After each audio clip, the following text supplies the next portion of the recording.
4-Minute Man. No se trata de una expresión de lamento de quien concluye una actividad individual o grupal que ha defraudado sus expectativas por su brevedad. Hombres de 4 minutos. No queda claro si estas personas de 4 minutos andan metidas en un genitivo objetivo o subjetivo. Digo, no sé si estamos frente a un caso de personalidad múltiple y hay que sentar con cuidado y sin que estropee el tapizado a ese número 4 en el diván, o si más bien hay gente que cuenta efectivamente con 4 minutos. Las personalidades del 4. Podría ser un culto numerológico de adoradores de la Tetractis, esa figura que para el misticismo pitagórico gobernaba el mundo. 4 minutos, ¿qué cosa? Hablando de locos, podría ser el tiempo al que se reducían más o menos las últimas sesiones de análisis en el consultorio del Dr. Lacan. Escuchemos el conmovedor testimonio de uno de sus pacientes que ha preferido guardar el anonimato. Certifico haber sido analizado por Lacan a un ritmo de 3 sesiones por semana, de 1972 hasta 1976. Luego de 6 sesiones entre 1976 y 1980, a lo que se debe agregar una sesión semanal de control a partir de 1975. El precio, 150 francos, no varió desde 1972 hasta 1981. La sesión de control, sin embargo, pasó de 200 a 500 francos en 1978. Y la duración de las sesiones rara vez excedía unos pocos minutos. Las 2 salas que Lacan utilizaba simultáneamente estaban, en general, repletas, con alrededor de 12 personas. Suena el teléfono a la hora de la siesta y alguien te pregunta si tienes 4 minutos. Suena extraño, ¿verdad? Pero si llega a la plaza de tu pueblo en Watonga, a 70 millas de la ciudad de Oklahoma, un tipo nervioso, con cara de haber recorrido muchos kilómetros, coronado con un bombín. Ese sombrerito tierno y gracioso, pero que también da un poco de miedo y del que alguien podría decir que es un sombrero inquietante. Y viene acompañado de otro abombinado señor que lo sigue de cerca con un cronómetro. Si esta es la situación, tal vez sospeches que se trata de un 4-Minute Man, oh yeah, enviado por el confundible Comité de Información Pública de los Estados Unidos de América, entrenado especialmente para ti entre una miríada de entusiastas voluntarios, largado a predicar con un mensaje claro y elocuente por la administración de Woodrow Wilson, para persuadirte de que abandones tus ocupaciones y te sientes a escuchar un nuevo episodio de Naufragio en Marcha, dedicado a la propaganda, y para recordarte, como si no lo hiciera cada mensaje que recibes cotidianamente, que el tiempo lo es todo, el hombre no es nada, es, a lo sumo, la carcasa del tiempo.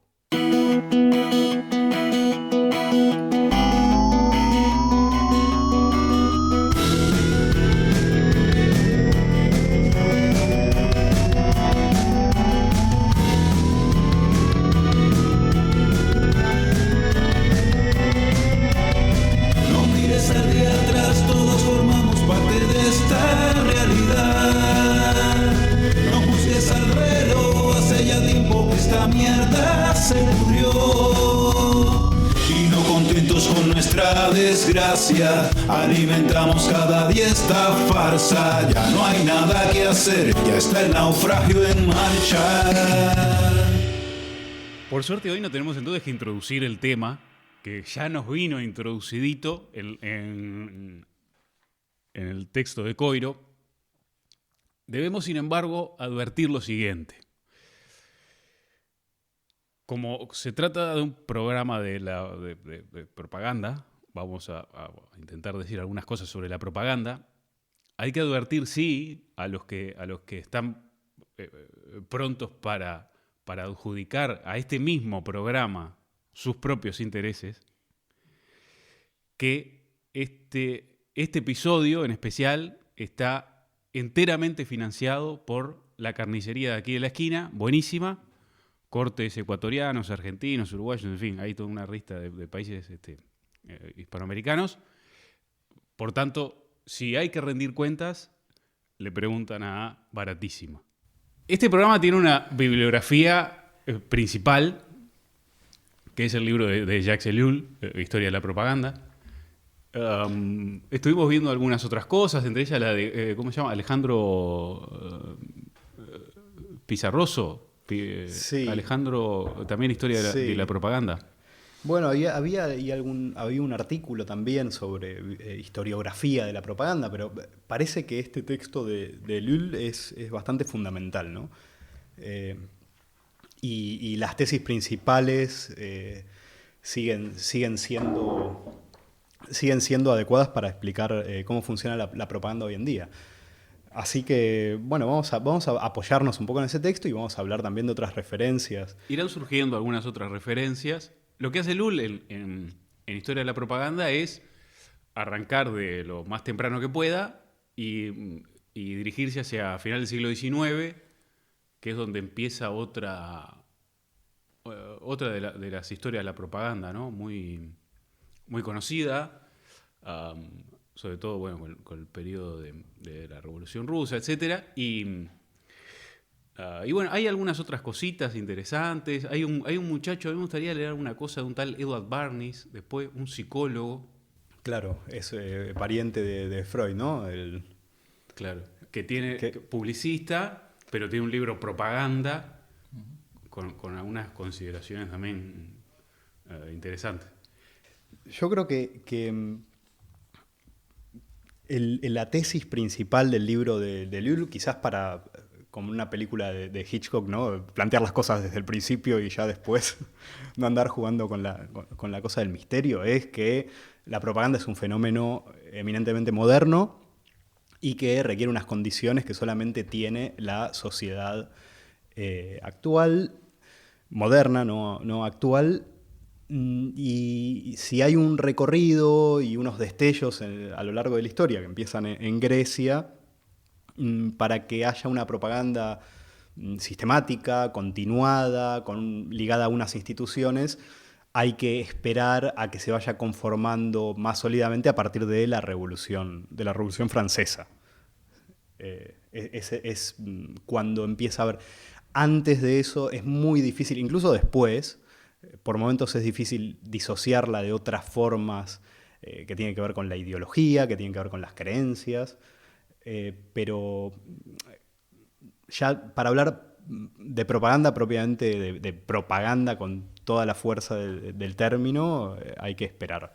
Sí. Hay que esperar al siglo XX incluso, ¿no? Entonces, antes de llegar a la prensa periódica, a la radio, etcétera, etcétera, claro, Ellul cuando habla de los griegos, por ejemplo, dice que, entre otras cosas, las tragedias, por ejemplo, la literatura, las tragedias que sí tenían un fin político, o había por detrás algunas consideraciones políticas que quizás se pretendieran transmitir, pero claro, eso, dice, pasaba en general, como con Esquilo, con los persas, es el ejemplo que creo que pone, están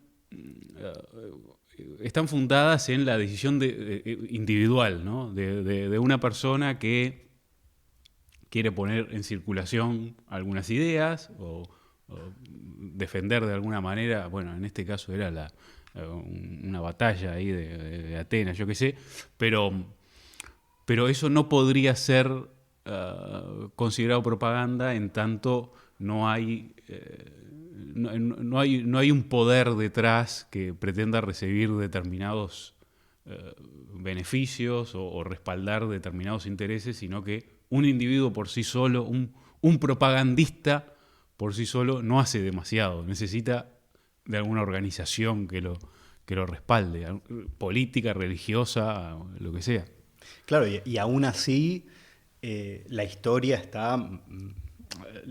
antes de la modernidad está marcada por esas figuras, esos grandes propagandistas que al final se pueden arrogar un poco el éxito o ese episodio histórico, ¿no? de la propaganda, pero que cuando desaparece también esa actividad propagandística, ¿no? Que, bueno, es este carácter centelleante que tienen, ¿no? Antes, que es un poco eso, efímero, muy ligado a las personas. Claro, entonces lo que me parece muy interesante es que esto da muchas anécdotas, ¿no? Lo de las personalidades al final. Incluso hoy en la propaganda nos gusta pensar que detrás de Schwarzenegger hay un movimiento propagandístico importante, o que Steve Bannon, por ejemplo, para ir a una personalidad bien mentada hoy, que, claro, Steve Bannon, ¿no? Y bueno, ¿y qué pasa si no estaba Steve Bannon? No pasa nada, no sé.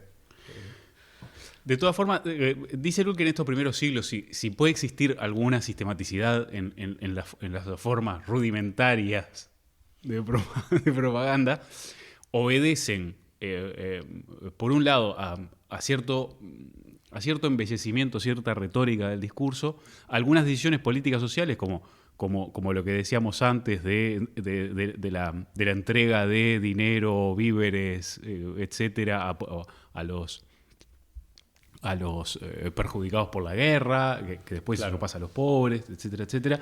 Y por otro lado, una cosa que sí se sigue, bueno, se sigue manteniendo hasta el rey Jesús, ¿no? De ahora, que se coronó ahora hace poco, que es el monumento. El monumento como forma de propaganda. Claro, ¿no? sí.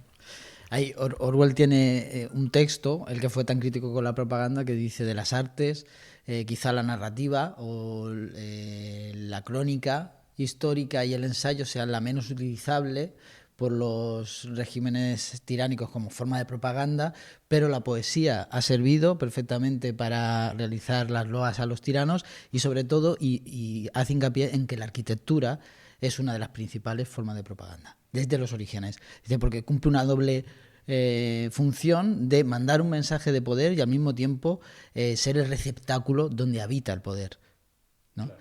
Dice, tiene esa doble función física y simbólica y hace hincapié en la arquitectura. Pensando, ¿no?, en la antigüedad, formas de propaganda, igual no lo tenemos que pensar desde la forma de las octavillas, los carteles, que es mucho más moderno, sino una forma de transmitir el mensaje del poder de otro modo, ¿no? Claro, habla Lull del Artemisión, el Heraión, ¿no?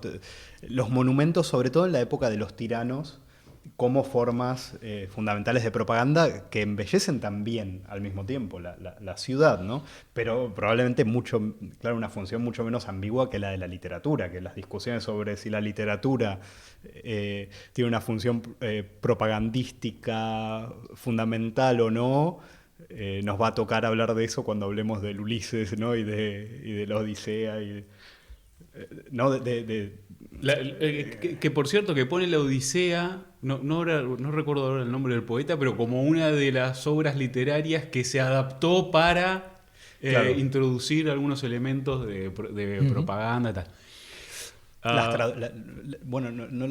Las ediciones, ¿no? Yo creo que había algo ahí de las ediciones diferentes. Sí. Uno de los que pone como ejemplo de estos monumentos, que por cierto, claro, deja fuera las fiestas, las olimpiadas, fiestas religiosas, olimpiadas, todo eso, lo deja fuera, aunque después Pan y Circo se meta como ejemplo. Uh-huh. Aquí dice que estaban arraigados de determinada manera en la tradición y por tener un carácter religioso, etcétera, etcétera, que no se podría tampoco pensar en esas fiestas de los griegos, en las mismas Olimpiadas, como propaganda. Hay sí un ejemplo, hablando de esto de los monumentos y construcciones, etcétera, que pone de Pisístrato, que sí lo pone, es uno de los que funda la propaganda. Claro, es importantísimo, ¿no?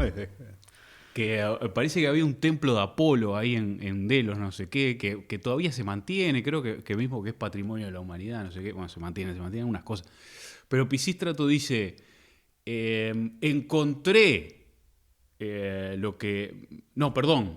Teseo llevó ahí a Delos unas cosas de Creta, no sé qué, bueno, llevó todo eso, lo que está ahí y tal.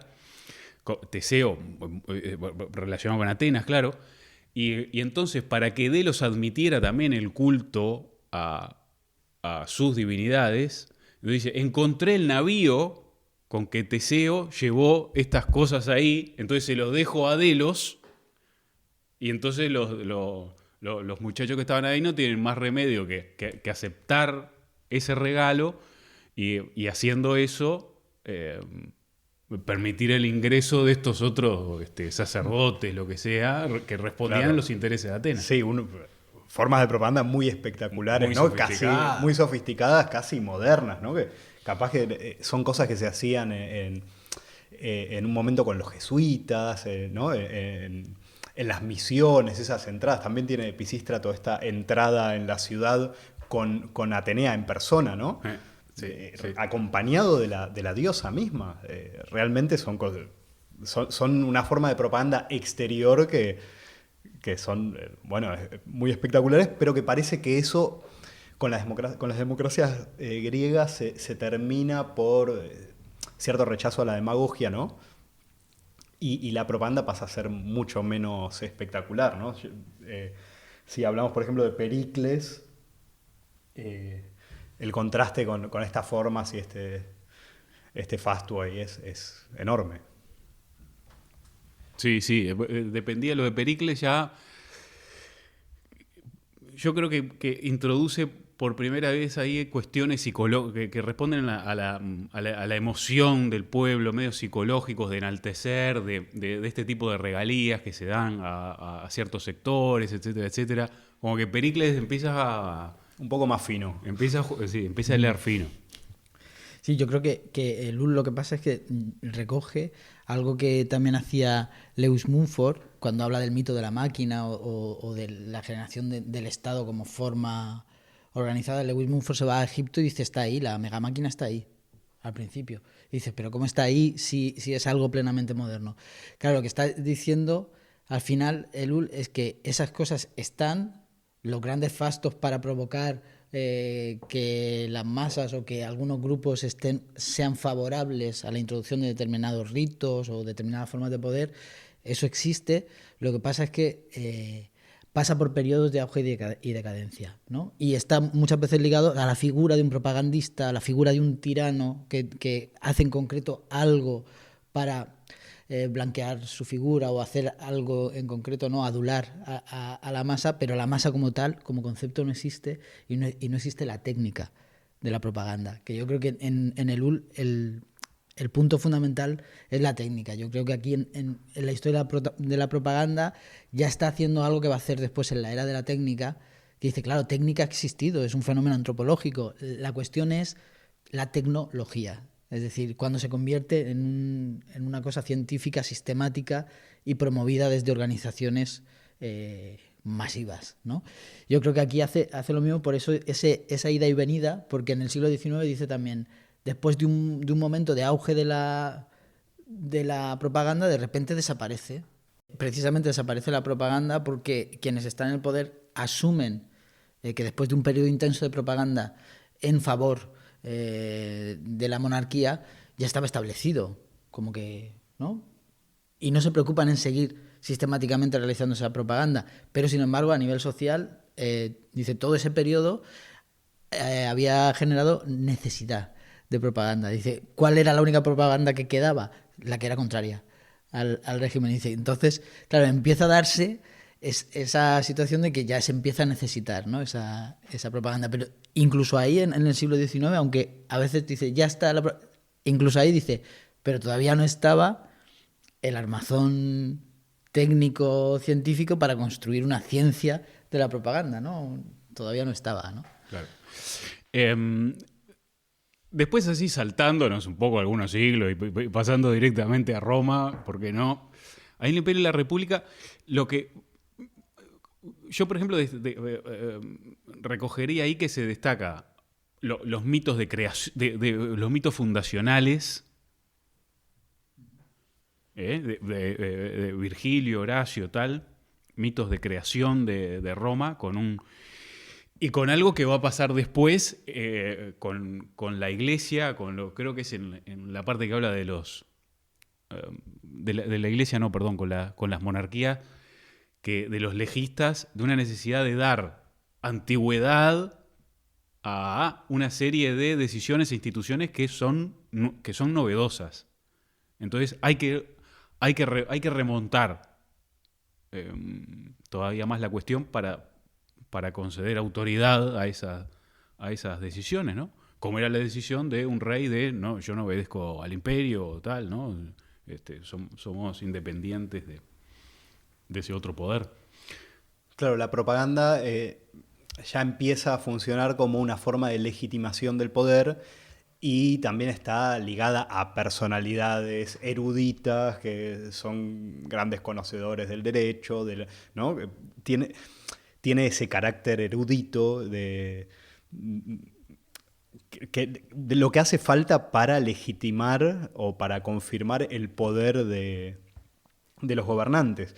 Y también, en el caso de Roma, lo que apunta Ellul es la cuestión de las conquistas, ¿no? Y cómo eso también es un motor importante para desarrollar la propaganda, como la misma institucionalización de la propaganda acompaña a otras formas de instituciones que son vendidas como propaganda a los pueblos conquistados. Y bueno, es una forma de persuasión, ¿no? De que pertenecer es una buena cosa. Claro, ya no sale la propaganda desde un territorio hacia otro, sino que la propaganda sale de ese mismo, de ese otro territorio. Ya nace ahí mismo. Como Roma ya es superior. Claro. Y entonces el pueblo conquistado ya lo asume como tal. Fuimos conquistados porque no estamos a la altura de Roma. Ya había existido esto, ¿no? Antes, bueno, ya con esta falsificación del navío de Teseo, de alguna manera hay esa forma de intervención exterior, pero apunta en Grecia en el siglo IV, a mediados del siglo IV, con Macedonia conquistadora, como hay una intención de promover los partidos pacifistas para después abonar el terreno para que sea más fácil de hacer la guerra, ¿no? y conquistarlos. Eso es una práctica completamente moderna también, ¿no? El pacifismo, que al final combina unas causas nobles de los que están en peligro de ser conquistados o de ser invadidos y unos intereses espurios, ¿no? del resto. Eso me parece interesante, ¿no? Como... metiste algo ahí que también empieza a funcionar aquí en Roma, que es el partido, propiamente. Ahí está la banda que acompaña al líder y se encarga de X tareas. El asesinato político entre ellas. Eso es algo que también empieza a funcionar ahora. Y otra también curiosa y cercana quizás a la... bueno, no sé de qué manera cercana a lo de los monumentos, es el rostro del emperador, etcétera, en la moneda. En la moneda. En la moneda. Sí, las monedas, ¿no? Son ahí uno de los elementos. En Roma aparece incluso, o bueno, algunos. Eso lo recoge Peter Brown, que ya lo hemos mencionado alguna vez en este programa. Lo recoge por el ojo de una aguja, recoge un panfleto de propaganda, que después Ellul hablará de la propaganda subversiva, socialista, del movimiento obrero, ¿no? Como una forma de propaganda distinta y subterránea y casi clandestina. Peter Brown recoge que ahí aparece un panfleto que se llama De Divitis, que es sobre las riquezas, anónimo, que circula muchísimo por Roma justo en el momento de la decadencia, después del saqueo de Roma por Alarico, donde algunos historiadores han creído ver un primer panfleto de agitación socialista, porque por primera vez reclama que haya una igualación total y que la cuestión de la riqueza y la pobreza no es algo de nobleza, sino que si hay ricos es porque hay pobres. Atribuye una causalidad a eso, ¿no? Y claro, Peter Brown recoge ese debate, es decir, es un precursor de esa forma de agitación política que va a venir después. Es decir, no solo está la parte del imperio y de la propaganda que nos puede resultar tan moderna, sino la contra también en los momentos de decadencia del imperio. Empieza a surgir esa contrapropaganda que utiliza casi el mismo lenguaje del enemigo, ¿no? Y se mira en un espejo reduciendo, ¿no? los mensajes a prácticamente eslóganes, ¿no? Eran muy, muy efectivos los eslóganes de Divitis, ¿no? Porque eran... Y eso ya aparece también ahí en... Sí, claro, lo que estás diciendo, empiezan... empiezan a funcionar algunos mecanismos de difusión, carteles, lo que dice de los FASTI, los edicta, no sé qué. Sí. Claro, como formas de difundir una determinada legislación, determinado calendario de fiesta, judicial, etcétera, etcétera. Empieza a funcionar junto con estas cuestiones, claro, de partido y de todo esto. A difundir así con la cartelería. Después está el culto al emperador, ¿no? Un poco más tarde, ¿no? Se empieza con esto que también no termina de convencer ni siquiera a los mismos emperadores, ¿no? Dice que en un principio el ambiente era contrario a esto. Pero bueno, con Octavio se ve esto, ¿no? Parece que Octavio había prohibido los altares en su nombre, que se había resistido bastante a este tipo de culto al emperador, pero todo esto viene, creo que inscrito en una cosa que excede, que es la formación del mito de Roma, ¿no? Como forma de propaganda. Ya excede la persona misma del emperador. Tiene el culto al emperador alguna importancia individual, pero al final es un culto a la institución, al princeps, ¿no? Es una cosa que me parece que de Roma con lo que hay que quedarse es con esta cuestión. No es la institucionalización de la propaganda, la primera, ¿no? Aunque vaya en decadencia, también este culto al emperador parece que luego se convierte en una cosa casi burocrática a la que nadie le da importancia. Sí, pero está señalando ya como un camino, ¿no? Claro, aparece ya el culto a la personalidad, ¿no? Y siempre en momentos... Estuve en Hong Kong, estuve en el Museo de la Propaganda maoísta y era brutal. Y además veías la evolución de los carteles previos en la revolución cultural, el gran salto adelante, carteles sobre la guerra de Vietnam, y la lógica de bloques, que eran carteles espectaculares. O sea, parecían algunos dibujos de Gros. O sea, algunos casi cercanos a la caricatura, pero carteles conscientes de ser propaganda, que estaban muy bien. Y se veía la evolución hacia el culto a la personalidad de Mao. Y esos carteles eran totalmente distintos. Había una especie de idealización y iba hacia un estilo naif, edulcorado. O sea, se veía cómo decaía la propaganda a medida que se ensalzaba el culto a la personalidad, ¿no? Y era terrible verlo. Y me sorprendió una de las cosas que era una forma de autoinculpación que se hacía escribiendo carteles y pegándolos en la fachada, autoinculpación y denuncia de vecinos, escribiendo y poniéndolo en la fachada de la gente, o tú mismo declarándote que habías tenido actitudes pequeño burguesas, tal, poniéndola.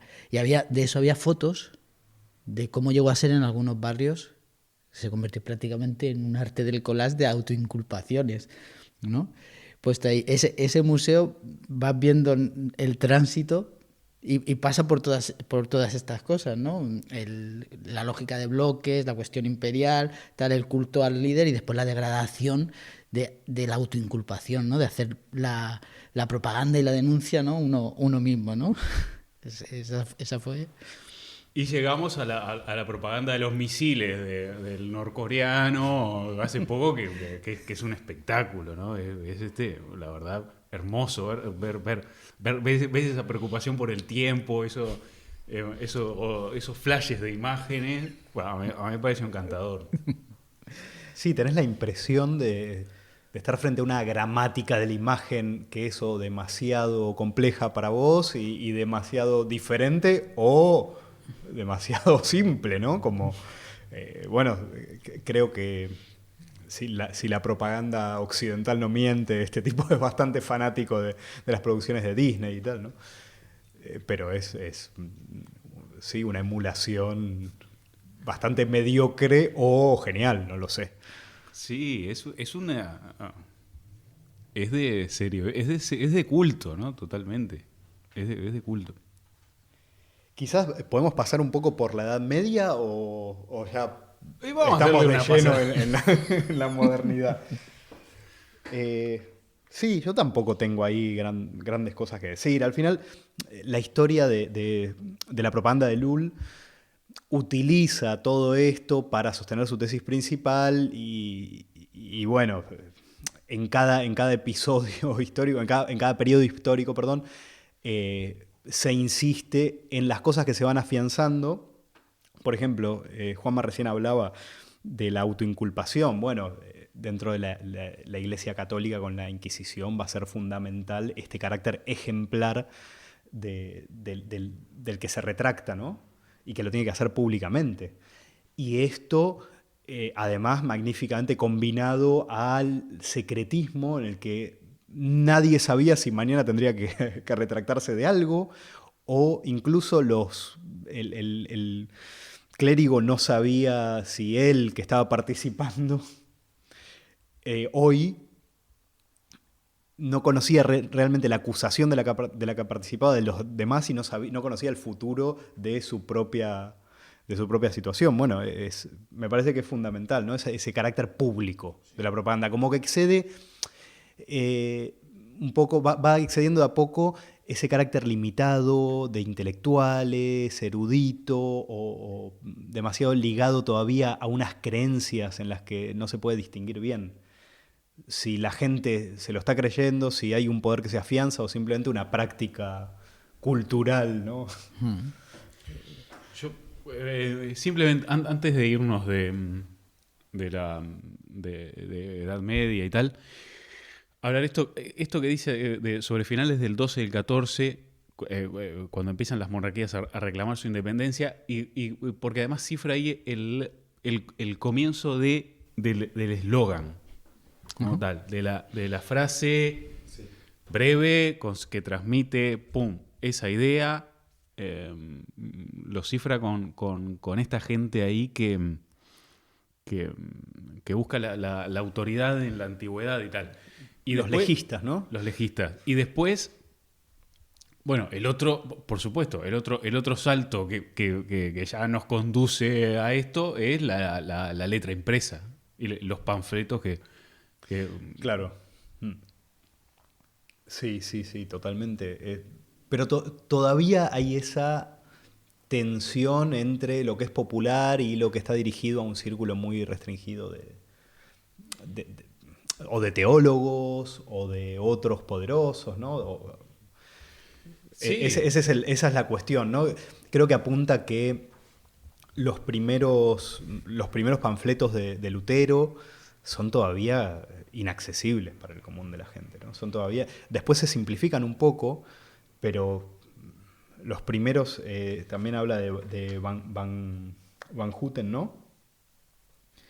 Bueno, tienen ese carácter todavía un poco hermético. Creo que en un libro que es Robert Danton, Sí. el de edición y subversión, cuando habla de cómo las ideas ilustradas pasan de los grandes salones y de los debates a través de lo que él llama gacetilleros de baja estofa y habla de la calle Grub Street. Dice que es una calle donde hay una pequeña imprenta y gente, y dice, cómo se convierten las ideas de los ilustrados y se convierten en eslóganes que salen en hojas sueltas, ¿no? Que es el antecedente de la octavilla y del panfleto político, vulgarizando un poco o traduciendo para el lenguaje popular lo que podían entender esos gacetilleros de baja estofa, que eran las ideas de la ilustración, Como ¿no? más tarde la radio va a convertir a Beethoven en algo fácil de silbar, ¿no? Eso, una cosa así. Esa cosa. Bueno, hay una idea, en este punto hay una idea de Lul, que está en otro libro, que es Propagandas, que es del 62, que plantea que hay un trabajo de prepropaganda que es fundamental, ¿no? Ese trabajo de prepropaganda prepara al público para que sea receptivo con esta propaganda. Y esa preparación, en el caso de la Reforma, se puede decir que empezó con los almanaques o pequeños textos que se repartían con consejos prácticos. Esto de los consejos prácticos me parece interesante porque hoy no sé si vieron que cuando no sé si buscaron recetas en internet para cocinar algo, hay alguna comida española un poco. Bueno, ¿dónde están? En OK Diario, ¿están todas? ¿Están todas las recetas ahí? Están en OK Diario y es claro, una puerta de entrada porque después te quedas leyendo un poco, ¿no? Mientras cocinas. Mientras cocinas te dices, ay, bueno, a ver qué dice este. ¿Qué hizo Pedro Sánchez en Entonces, ya estos consejos prácticos ya estaban ahí, ¿no? Y después serían las imágenes de Pinal, que son pequeñas figuritas que estaban ahí en Francia. Bueno, es importante que se prepare el terreno para esa recepción. Evidentemente, entre un grupo en una población de campesinos y letrados, poca propaganda puedes hacer, ¿no? Ujú. Eso es importante. Eso es algo que en el UL está también, cuando habla en la edad de la técnica, dice si la imprenta no conduce directamente a una industria de la edición, de por sí. Hace falta un proceso de preparación cultural para que eso se convierta en otra cosa. Es decir, las capacidades técnicas pueden estar, pero hace falta un acondicionamiento cultural. Él lo llama así, un acondicionamiento cultural para que eso se convierta en otra cosa, ¿no? Y ya no sea la imprenta dentro de un mundo, sino que sea el mundo a través de la imprenta. Dice, eso tiene un proceso más largo, ¿no? Y con la técnica lo hace igual que con la propaganda, ¿no? Entiendo que porque él ve la técnica ve la propaganda como técnica Claro. de gobierno de las masas, ¿no? Técnica de gobierno de las masas. Y entonces me parece que hace como el mismo análisis ahí, en esa preparación cultural, ¿no? Para que la gente necesite la propaganda. Sí. Las condiciones para la propaganda son la existencia de una cultura media, ¿no? Una serie de códigos compartidos que, bueno, parece que ahora también el capitalismo tardío está dispersando, por otro lado, ¿no? Ya no se lee igual la prensa, bueno, pero eso es otro tema, pero me parece que es interesante, ¿no? Como tenemos esa cultura media ahora y por otro lado, los intelectuales como efecto de esta condición son los intelectuales los más permeables a la propaganda, ¿no? Al final, los que creen estar al resguardo de este tipo de manipulaciones, pues no, son los que más están ahí, porque se informan más, leen los periódicos, ¿no? Decía Peggy, todo el mundo es burgués, todo el mundo lee su periódico por la mañana. Claro, eso me parece importante, ¿no? Antes de dirigirnos hacia nuestro siglo, porque nosotros al final somos hombres del siglo XX, ¿para qué ocultarlo? Decir que, claro, es en cuando la propaganda adquiere propiamente ese carácter más bien negativo, peyorativo que tiene hoy. Sin embargo, estas cosas que hemos dicho hasta el momento, o bien puede ser, remontándonos a los griegos, romanos, Edad Media, etcétera, pueden presentar algunas características en las que tenía la propaganda, o bien, como pasó con algunos movimientos desde la Contrarreforma, incluir ya el término propiamente dicho sin ese carácter negativo, como pasó entonces a partir de una especie de comisión que se crea en el momento. Claro, la propaganda, el nombre fue empleado primero en la Congregatio de Propaganda Fide, que reunía a 3 cardenales y que empieza con el Papa Gregorio XIII. Claro, tiene esta función, ¿no? de trabajar en una acción, en las acciones, porque esto es fundamental. La propaganda no busca una ortodoxia, sino una ortopraxis, ¿no? La propaganda no es una cuestión que busque cambiar las ideas, ¿no? Busca cambiar la acción, busca hechos, busca que la gente se movilice, ¿no? Ya empezamos un poco con los términos militares, ¿no? Entonces, esa propaganda, esa congregatio de propaganda fide de la Iglesia Católica tiene el nombre, pero todavía, claro, su actividad es ambigua, ¿no? Todavía tiene que ver con las misiones, tiene que ver con publicaciones, con discusiones. Todavía no tiene ese carácter peyorativo del que habla. Ya en el siglo XX va a tener esos caracteres donde hay unas condiciones dadas, hay un individuo, una masa. La propaganda siempre tiene que hablar al mismo tiempo a la masa y al individuo, tiene que dirigirse al espectador o al oyente según el medio. Cada medio tiene una forma de mensaje, ¿no? Por eso la propaganda tiene que ser total, tiene que emplear todos los medios posibles, no puede dejarse un medio afuera, tiene que ser continuada y sostenida en el tiempo. Tiene que ser organizada, ya está institucionalizada, ¿no? Los rudimentos estaban ahí en Roma, pero ahora realmente los grandes estados tienen sus organismos, sus instituciones que sirven para la propaganda, a veces tienen más de uno.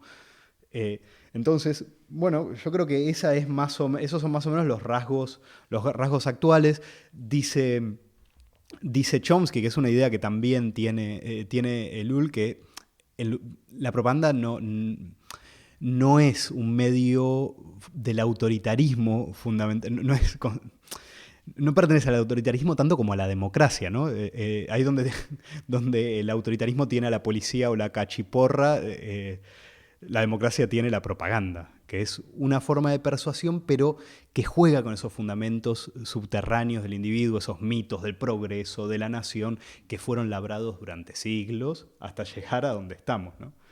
Yo creo que esos son más o menos el cuadro de la propaganda moderna, con una base científica también fundamental, aunque esa ciencia esté mal. Entonces, educación y medios serían Claro, y pasiones y los mitos. Fundamentos de los que permiten que sea Claro. la propaganda como tal, como lo entendemos hoy. Ellul dice una cosa también que dice, eso que se puede ver a lo largo de la historia, que tiene su auge, su decadencia, momentos de extensión y momentos en los que se retrae, él lo sitúa precisamente a partir de la revolución bolchevique del 17, con la organización del Estado soviético, donde dice, asumiendo la idea marxista-leninista de que hay una lucha de clases, una guerra de clases que es constante y es cotidiana, la propaganda ya no es algo puntual, sino que la propaganda se convierte en algo cotidiano y que se vuelve eterno hasta la escatología, ¿no? Casi cristiana del marxismo-leninismo, hasta el momento de la revolución socialista, pero esa propaganda se hace constante y para ser constante requiere de una técnica que pueda ser asumida por cuadros de propagandistas que no tengan que ver con su personalidad, que no sea una propaganda realizada desde una autoría reconocible y muchas veces hacia una personalidad reconocible, sino que sea algo abstracto que tiene que ver con una estrategia, una táctica y que una personalidad, los apparatchik, ¿no? Esos hombres de partido, ¿no? Puedan desarrollar sin que interfieran sus preferencias personales, su estilo, ¿no? Lo que decía Orwell, la mentalidad de gramófono, ¿no? Dice, y decía Orwell, por más que los mensajes nos suenen mejor o vayan más con nosotros, no es mejor una propaganda que otra, porque lo que extiende es esa mentalidad de escuchar lo que dice el gramófono y simplemente actuar condicionado por esos mensajes, ¿no? Y eso lo estaba diciendo Orwell también pensando sobre todo en la propaganda soviética, ¿no? Yo creo que Ellul también lo pone ahí en ese momento. Sí, totalmente. Creo que la diana ahí constante es la propaganda soviética. Hay que entender que esto se escribe en el 57, creo, o en el 60, ¿no? Bueno, las invasiones, ¿no? Y ya están ahí, eso es un momento de gran decepción para mucha gente y los que ni siquiera estaban ilusionados, imaginemos, ¿no? qué estado de ánimo tenían, ¿no? Pero esa cuestión del gramófono estaba buenísima, ¿no? Porque al final, también habría que ver cómo el propagandista tampoco puede situarse por fuera, ¿no? Cómo no puede terminar de ser un gramófono. No puede. No puede ser esa máquina todavía, ¿no? Tiene que ser un creyente también. Tiene que haber un resquicio de idealismo todavía, ¿no? En esa en Algo la de transmisión fe. del mensaje, algo de fe. Uno de los de los autores que yo he leído, que a mí más me gustan cómo analizan la propaganda, es Armand Robin, que escribió un libro que se llama La falsa palabra, cuyo subtítulo es Ensayo sobre la instrumentalización del lenguaje. El personaje es curioso porque se inventa un oficio y él trabaja para un ministerio de información en Francia, en el periodo de entreguerras, donde él lo que hace son boletines de escucha de radios internacionales. No se sabe exactamente cuántos idiomas manejaba Armand Robin. En alguna antología de traducción de poesía, él era poeta, en alguna antología llega a traducir poesía de 21 idiomas. Pero algunos boletines que no se han conservado, pero se tienen referencias de los boletines que hizo, podía haber escuchado radios de 41 idiomas distintos. Una cosa, eso figura en el libro que tengo aquí delante, donde hay una introducción muy interesante sobre la figura de Armand Robin, pero incluye uno de los ensayos, que me parece que es de los mejores, el ensayo se llama El examen de la falsa palabra, y él habla de la falsa palabra, es la propaganda, directamente. Y tiene en este ensayo un epígrafe muy bueno que dice: a veces la propaganda se convierte en la más exacta de las informaciones. ¿Y por qué dice esto? Dice: el principio es el más simple del mundo. Los hechos, al haber desaparecido en beneficio de la propaganda, hacen que sea la propaganda la que se convierte en hecho. Se puede decir incluso que la propaganda es el hecho esencial de nuestra época. Comprendido esto, se tiene en consecuencia que si sobrepasa ese medio de posesión, puede a su vez ser poseído. La propaganda bien abordada puede ser definida como la traducción patente de los deseos diversos pero parecidos que guían a las colectividades humanas actualmente en presencia y en conflicto. En un mundo esencialmente movido por la voluntad de poder, y no solo como se admite generalmente por los intereses económicos, la propaganda se convierte en el hecho que sin cesar traiciona las fuerzas ocultas y camufladas. Estudiarla en tanto que hecho es ponerse fuera automáticamente de ella y es sopesar la realidad del mundo actual. El examen crítico de la propaganda se vuelve de ese modo, casi en el sentido religioso, una revelación. Dice también una cosa, y habla de las radios soviéticas. Dice: dicho de otro modo, las radios soviéticas, por el solo hecho de que no contienen ninguna información, en el sentido habitual de la palabra, se convierten en la más exacta información que haya. En ella vemos ya realizada esta fase de la historia humana en la que la discriminación entre la verdadera palabra, que nunca será dicha, y la falsa palabra, que ocupará todo el espacio, será presentada al hombre bajo su forma perfecta. Los profesionales de la voluntad de poder trazan allí, sin preocuparse de ningún control, las figuras de las maniobras que ensayan sobre millones de espíritus. En densas legiones pasan las mentiras útiles, las fantasmagorías cuya apariencia parece absurda, pero que están compuestas según las reglas de una psicotécnica sabia y segura. Aquí está diciendo Armand Robin precisamente: si ya no hay hechos, el hecho mismo es la propaganda. No podemos conocer los hechos, pero a través del estudio de la propaganda conocemos cuáles son los deseos de los propagandistas. Y es súper interesante cómo lo plantea en el libro, porque se dedica toda su vida a escuchar radios extranjeras y a emitir boletines. Curioso que fue un autor que no entró en la lista de autores censurados por un comité nacional que hubo de la resistencia, cuando se liberó Francia de los nazis. Por haber estado trabajando para el Ministerio de Información, no dejaban publicar. Era como sospechoso, ¿no? Armand Robin, y encima, como era antisoviético, pues mucho más, ¿no? Le pasó un poco lo que a Orwell, pero mucho más desconocido, ¿no? Entonces el tipo tiene una carta que no se sabe si la llegó a enviar o no a la Gestapo, autoinculpándose, diciéndole: yo vivo en tal calle, estoy aquí y escucho las radios extranjeras y ustedes son unos asesinos, yo he estado escuchando su propaganda, la propaganda de la Unión Soviética, tienen que venir a por mí cuanto antes. Y escribe otro artículo que dice: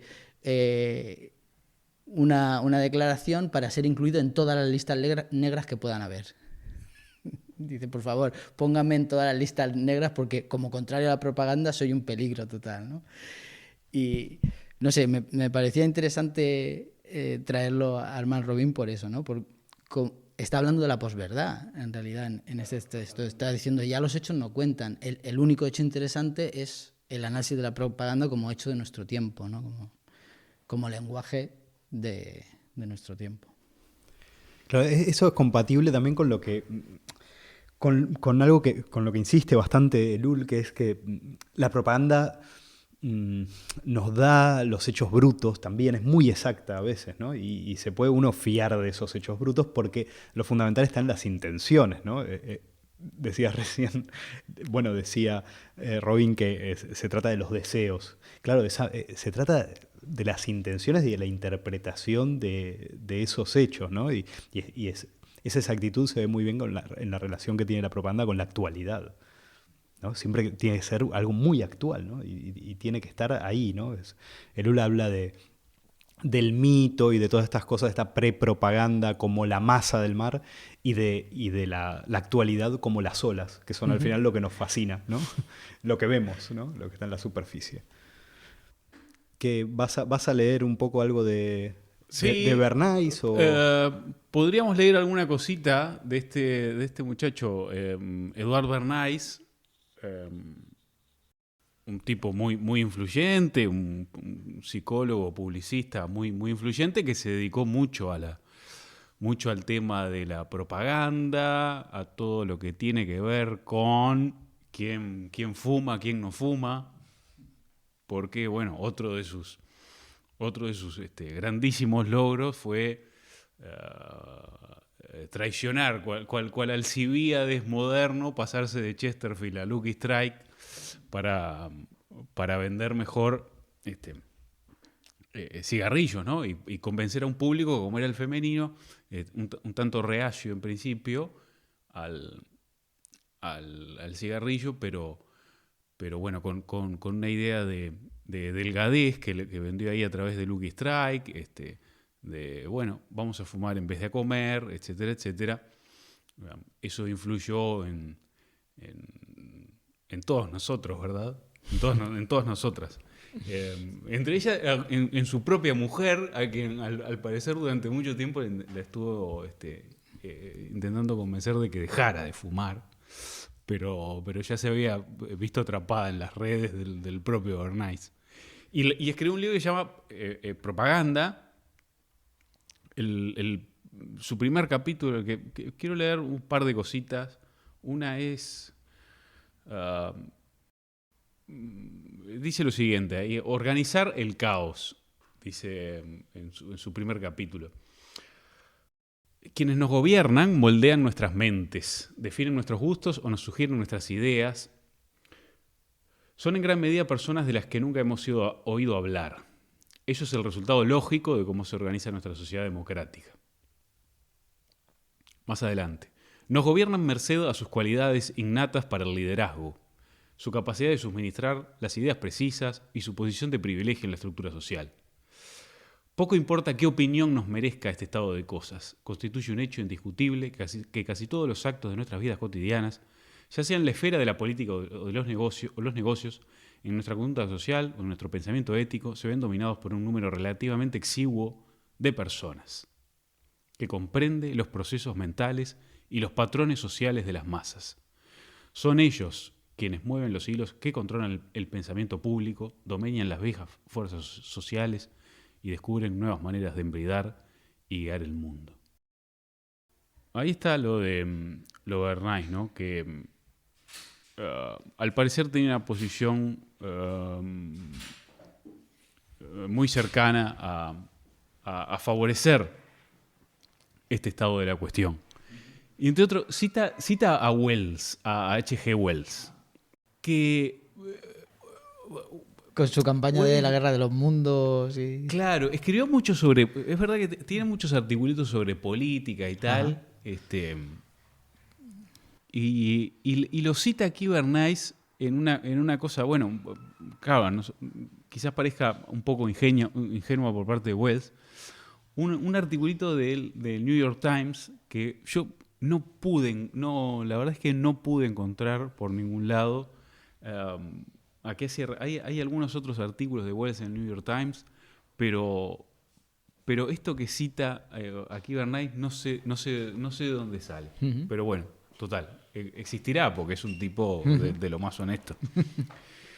Dice ahí, los medios de comunicación modernos, el poder que brindan la imprenta, el teléfono y la comunicación sin hilos, entre otros, de transmitir influyentes ideas estratégicas o técnicas a un gran número de centros que colaboran entre sí y posibilitar prontas respuestas y diálogos efectivos, han inaugurado un nuevo mundo de procesos políticos.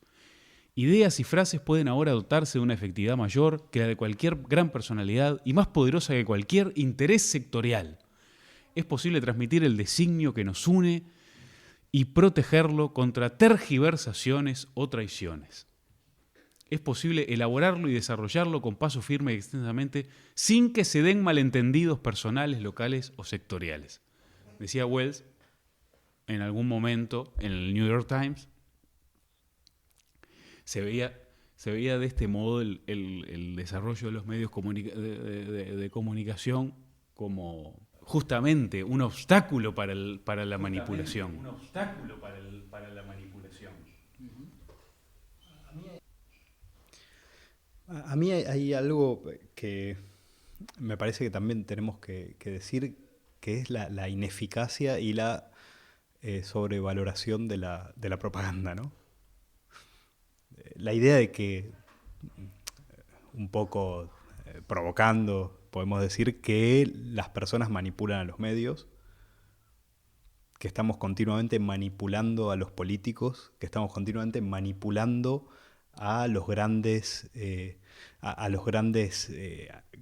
constructores y fabricadores de este consentimiento, ¿no? Fabricantes, perdón, de este consentimiento general. Porque esa prepropaganda hace que esto sea más complejo. La propaganda continuamente en el siglo XX se encontró con un montón de dificultades. Me parece que una que aparece en el libro Propagandas de Lull y que aparece en otro libro sobre la persuasión de un tal Brown es la incapacidad que han tenido los propagandistas muchas veces de ver los efectos de su propaganda, de poder sacar unos resultados precisos. Eso pasa mucho, por ejemplo, con las campañas electorales, ¿no? Con las campañas electorales a veces se hacen esfuerzos inmensos para terminar aumentando 1 o 2 puntos o terminar con unos resultados que nadie se esperaba, ¿sí? Entonces, la propaganda tiene esa base científica, tiende hacia la ciencia, pero no es una ciencia, es una técnica y muchas veces es una chapuza porque está fundamentada a veces en pseudociencias o en ciencias que tienen diferentes teorías contrapuestas y la propaganda tiene la mala suerte de escoger la teoría equivocada. Entonces, me parece que eso es fundamental y eso tiene que ver también con que una de las formas de propaganda, la propaganda no es muchas veces directa. No es que uno escuche la radio y en algunos estudios en Estados Unidos, en Ohio, esto queda muy bien decirlo, se vio en campañas que no cambiaba tanto la expectativa de la intención de voto y no cambiaban los resultados electorales, y eso tenía que ver con que la opinión se formaba en grupos restringidos de gente, ¿no? Entonces hay miembros de la familia o hay miembros del grupo que escuchan mucho la radio, que están muy informados, que son los que son mediadores de eso. Son esos los verdaderos propagandistas, ¿no? Volvemos a la idea anterior de que cada uno se convierte en un propagandista, ¿no? Entonces, ver a los medios como lo fundamental es, al final, olvidarse de esta parte. Uh-huh. No sé cómo sí, de la reproducción activa de la propaganda en distintos niveles, ¿no? Muchas veces la propaganda, por lo que decías, también, Armand Robin dice, es una especie de magia negra. Dice, el tipo de creencia es una creencia mágica en que determinados mensajes en determinado momento y con determinada entonación van a generar, ¿no? Por una especie de magia simpática, van a generar una acción ¿no? En el otro. Dice, claro, el caso es que eso no funciona sistemáticamente, no puede haber una ciencia de eso, pero él dice, escuchando de todas las radios internacionales en un periodo de entreguerras y tal, te das cuenta de que es algo constante, sobre millones de personas, ¿no? Dice, al final hay un condicionamiento que puede generar un movimiento del tipo que sea, que está ya más allá de la propaganda. Y la propaganda se sigue repitiendo en una especie de justificación de los actos que ha desencadenado. Entonces ya esa propaganda ya no está buscando tanto generar la acción que ya se puede desenvolver por sí sola, ¿no? Sino justificar que eso está bien. ¿Por qué continúa la propaganda cuando ya todo el mundo está convencido? ¿Por qué sigue habiendo publicidad de Coca-Cola cuando ya todo el mundo bebe Coca-Cola? Es otra cosa lo que está haciendo. Es una justificación, ¿no? Es un envoltorio moral para acciones que pueden ser discutibles o no. Y ahí está, ¿no? Esa tensión entre lo que la propaganda hace y lo que hacemos nosotros con esa propaganda, ¿no? Y lo que le obligamos a hacer a la propaganda, ¿no? Para adaptarse a las acciones que nosotros llevemos a cabo, ¿no? Bueno, muy bien. Entonces vamos a ir cerrando por aquí, bajando el cierre. No sin antes decir, compren en Baratísima los mejores cortes, una carnicería que busca, por supuesto, la paz en el mundo y restaurar allí donde los gobiernos tiránicos estén sometiendo a su pueblo, llevar su ideal de buenos cortes, buenos precios, y etcétera, etcétera. Muchísimas gracias.